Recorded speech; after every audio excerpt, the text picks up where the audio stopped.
Buenos dias para você, meu querido aluno do primeirão. Pessoal, vamos pegar aí a apostila, pode abrir na aula da página 323, que é o Estado Moderno Absolutista, tá? Aqui, ó, como vocês podem ver. Essa aula é uma aula longa, por isso que eu vou dividir ela em duas, tá? E ela é uma aula que eu tenho preparado vocês já há um tempo para vocês recebê-la, né? Então, muitos assuntos dessa aula vocês já estão introduzidos, né? O que é maravilhoso. Não vai causar nenhum estranhamento e também não vai fazer vocês terem uma porrada de conteúdo de uma vez, né? Então, indo novamente aqui ao assunto, diretamente ao assunto, a gente vai ter então, durante a Idade Moderna do século XV ao século XVIII, a consolidação de um sistema econômico conhecido como capitalismo comercial ou capitalismo mercantil, tá?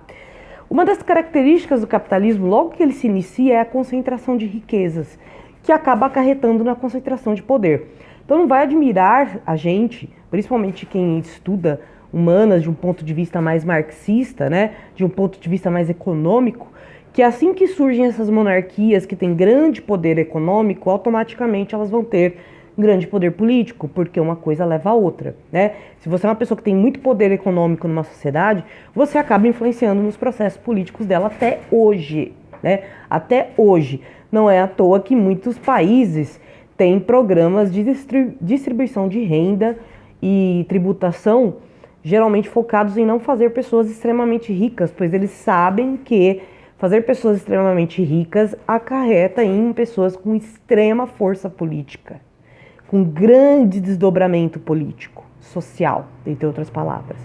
Então, uma pessoa tão rica que é capaz de comprar alguém, né? Nesse sentido, ou partidos inteiros. Aqui, no caso, eles não vão comprar partidos, eles vão comprar aristocracia, né? Eles vão pegar os nobres e tudo que há de melhor entre eles, seja o nobre que tem um bom exército, o nobre que tem uma grande quantidade de território, vão juntar esses nobres em torno da sua figura e fazer um Estado, ou entre outras palavras, uma quantidade de pessoas que regulamenta as leis, que fiscaliza os impostos, que se beneficia e tem privilégios políticos e ao mesmo tempo também que tem uma autoridade maior. As aristocracias, que eram nobrezas antigas, já haviam experimentado essa sensação de autoridade maior desde a Idade Média.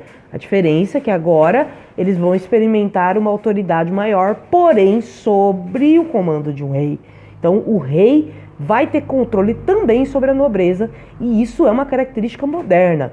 Quando na Idade Média cada senhor feudal tinha lá o seu controle sobre um pequeno pedaço de terra e ele que fazia as leis e ele que fazia as regras e a moeda local, agora ele vai submeter as regras do rei, a moeda do rei e, é lógico, ele vai continuar influenciando nos processos de criação de leis, mas existe uma sanção que tem que passar pela mão do rei. Então o rei vai concentrar todo o poder político na mão dele também ao mesmo tempo que econômico, tá? Vale lembrar que a maioria dos impostos eram algo tipo, você está me pagando para te proteger. Então, em vez de ter a lógica de imposto como é hoje, que você paga o imposto sobre um produto pelo tipo de produto que ele é, pela origem dele e pelo incentivo ou não nacional da existência desse produto, e você também paga impostos para ter retorno de saúde pública, escola pública, dentre outras coisas, nessa época você vai pagar impostos para manter o Estado que era o rei. Né? Então, de certa maneira, a princípio os reis começaram fazendo conciliações de classe. Eles se associaram à burguesia e aí inventaram uma moeda nacional para poder ter uma transição de mercadoria dentro do território nacional maior, incentivar um mercado interno, ao mesmo tempo que ele cria taxas alfandegárias para o mercado externo, que significa taxas alfandegárias, que o seu produto em outro país tende a ser mais caro do que dentro do seu território. É uma ideia de valorização do território nacional para poder ter um bom comércio nacional e, ao mesmo tempo, para você cobrar taxas de transporte, né? O famoso frete hoje que a gente chama, e também simbólicas, né? Depende. Cada nação, quanto mais influente ela é internacionalmente, mais caro é a taxa alfandegária dela, né? Então, é o exemplo dos Estados Unidos. A gente paga muito caro de produtos originalmente americanos, vamos falar assim, porque a taxa alfandegária deles é altíssima, pois eles têm grande influência internacional, em comparação com outros países que têm uma taxa alfandegária menor e às vezes até que optaram por isso, qual é o caso da China, que tem uma super influência internacional, mas que prefere, para substituir o mercado americano, cobrar metade do preço que os americanos cobrariam, entende?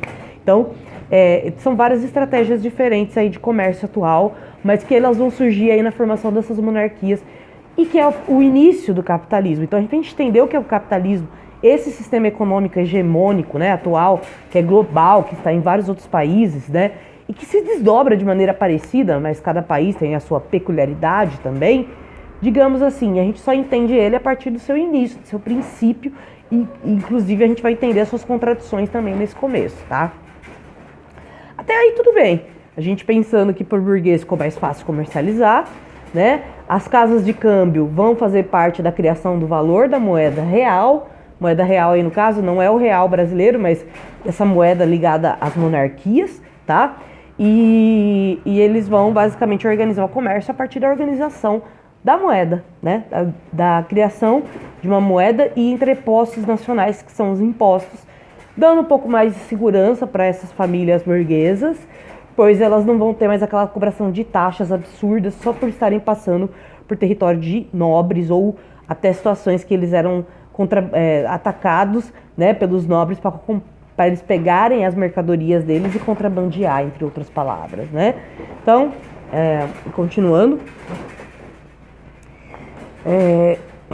a gente tem também a criação desse antigo regime monárquico, que a gente chama de antigo regime, essa aproximação com a burguesia. Só que vale a pena eu falar uma coisa para vocês, um ponto importante, que essa burguesia, ela até realmente foi beneficiada porque, principalmente no caso da Inglaterra, que eles vão querer ter uma burguesia nacional e eles vão dar todas as condições para essa burguesia expandir, tanto que eles vão colonizar o que seria o norte da América, né, que seriam as 13 colônias, posteriormente Estados Unidos, né, porque eles querem literalmente aumentar o poder econômico do rei.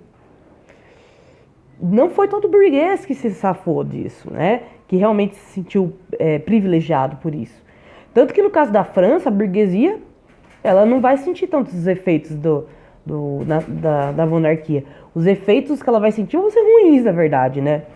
Vão ser efeitos de muita exploração. Então, vale lembrar que o burguês que eu estou mencionando é o burguês proprietário de terras que era um antigo nobre, tá? Que saiu da condição de nobre para ser um burguês no sentido de ter um modo de produção capitalista, tá? Agora, o burguês que vendia pão, o burguês que vendia peixe lá nas cidades de Gênova, por exemplo, Veneza, esse burguês, queridos, esse burguês aí não vai ver quase nenhuma vantagem nesse novo sistema monárquico. Pelo contrário, até então ele estava tirando o lucro dele certinho, bonitinho ali, estava ganhando uma boa grana, e agora ele vai ter que pagar impostos altíssimos, cada vez vão aumentar mais, né, para simplesmente fazer o que ele fazia antes sem ter que pagar imposto, né? Então, e também sem nenhum tipo de incentivo desse governo. A única coisa que esse governo vai garantir, de certa maneira, é que piratas não vão invadir as suas embarcações, né? A não ser que você seja da França e os piratas sejam ingleses, pois a Inglaterra vai investir pesadíssimo em pirataria. Aliás, a história da marinha inglesa se confunde com a história dos piratas ingleses, tá bom? E se confunde mesmo, porque tem momentos que um vai ser o outro e vice-versa, ali tudo junto e misturado. Então, literalmente, os reis, eles vão fazer de tudo para acumular riquezas para poder revolucionar os meios de produção e industrializar esses meios de produção. E o que seria industrializar? Até então não se tratava necessariamente do nível de tecnologia que vai chegar à indústria, mas sim do nível de produção, de aumentar a produção. Porque quanto mais produzido, mais produtos para se vender em outros países com taxas alfandegárias, né? Então vender para os outros é uma vantagem nesse ponto de vista do capitalismo mercantil. Vale lembrar que esse capitalismo mercantil também era caracterizado por troca de mercadorias. Então você não trocava só por moedas, mas as moedas eram essenciais para a criação de salários, tá? E para a circulação do comércio, uma vez que o salário se transforma em moeda de troca na hora de comprar mercadoria. Então, uma questão de lógica aí, tá? Porém, a gente deve dizer para vocês, é lógico que haviam também as trocas de produtos por outros produtos, né? Por outro tipo de matéria-prima, por exemplo, né? Então, um inglês trocaria, sim, uma roupa confeccionada com tecido por os sapatos que são lá da França, né? E aí eles fazem uma... E como que se determina os valores dessas mercadorias? Através da sua produção, através do tempo que demorou para ser produzido, mas o tipo de mercadoria e tecnologia que foi usada para produzir. Então, quanto mais tecnologia na produção, mais cara a mercadoria. Não importa se a mercadoria fica melhor ou pior. Isso aqui é um adendo muito importante, tá? E quando eu digo isso, por exemplo, valia mais a pena produzir um enorme número de roupas da mesma numeração do que eu ficar produzindo como era na Idade Média, as tecelãs faziam, né? De medir as medidas do corpo de uma pessoa e produzir aquela roupa só para aquela pessoa, entende?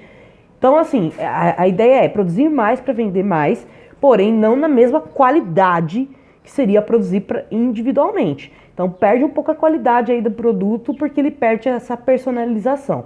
Uma das características do capitalismo é justamente criar moda de massa, uso de utensílios em grande massa, costumes em comum em massa.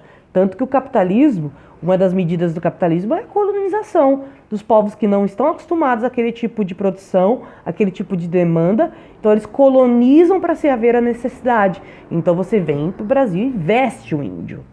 E por que você veste o índio? Porque você quer que ele compre aquela mercadoria. E porque você quer que ele entre na lógica moral da sua sociedade. Você usa a moral para justificar uma coisa que na real é comercial. Por isso que para entender capitalismo tem que pegar a questão econômica. Não tem como entender capitalismo sem envolver a questão econômica, tá? Então assim, não tem como entender por que todo mundo no mundo inteiro usa moletom e terno e gravata se eu não entender de onde vieram esses produtos e os intuitos disso, os intuitos econômicos.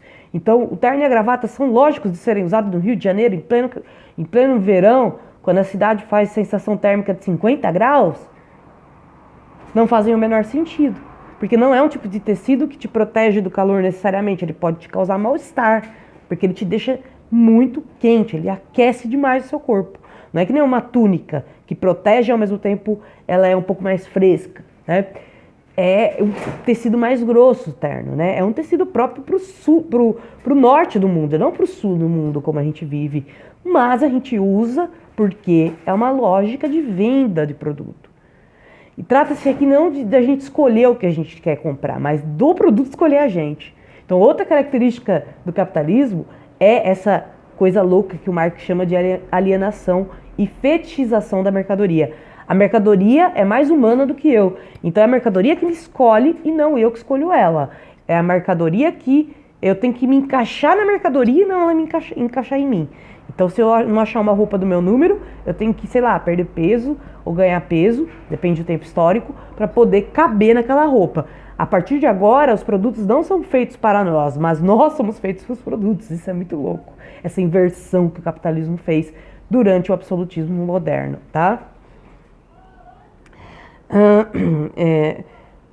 E aí eu vou fazer a última observação para vocês, é óbvio, que na criação de leis a gente tem uma questão aqui de organização social, é óbvio, que envolve uma questão de determinados grupos da sociedade vão sofrer, outros não, né? Então, você cria uma ideia de ordem social através da lei, mas por trás dessa ordem existe um controle, né? Então, a mesma lei que protegia o burguês de ser assaltado pelo nobre, era a lei que colocava o burguês na prisão caso ele se virasse contra a ordem do rei, caso ele exigisse algum tipo de democracia ou algo assim. Então, por um lado, as leis parecem algo para nos proteger, mas no fundo elas têm um intuito de controle social. Os reis vão sacar isso, por isso que eles vão criar leis em torno da sua figura, em torno dos seus interesses, tá?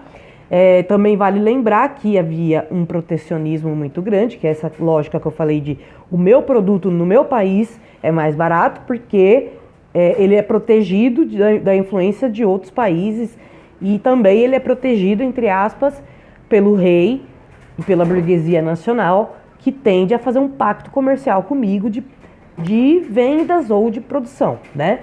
Ok, Porém, esse protecionismo também se trata de valorização do produto nacional em comparação a outros. Então, eu tenho o celular que é da Coreia e eu tenho o celular que é produzido na China. O da Coreia vai ter um valor dentro dela e outro fora. O da China vai ter um valor dentro dela e outro fora. Por quê? Trata-se de, se eu comprar um celular da Coreia na China, eu vou pagar muito mais caro do que uma tecnologia, às vezes até melhor, chinesa, que eu comprar. Então trata-se de você fazer o consumidor optar pelo produto nacional, entende? Mas para ele optar pelo produto nacional, tem que ter uma produção nacional. Não basta simplesmente ser nacionalista. Falar, não, vou parar de comprar produto chinês e só comprar produto brasileiro.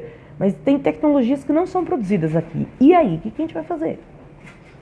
Então, nesse sentido, trata-se de incentivar a criação de indústrias nacionais. Estão vendo que esses governos estão cada vez mais apontando para o que vai acontecer posteriormente, que é as grandes revoluções industriais. Eles estão fazendo todo o terreno, preparando a cama para a industrialização deitar e rolar, tá bom? Então é isso, meus queridos. A parte 1 da aula já foi dada para vocês, tá? Vocês vão fazer a 1, que é o que é mercantilismo, e a 2 vocês vão fazer na próxima aula, beleza? Um beijo para vocês e até a próxima.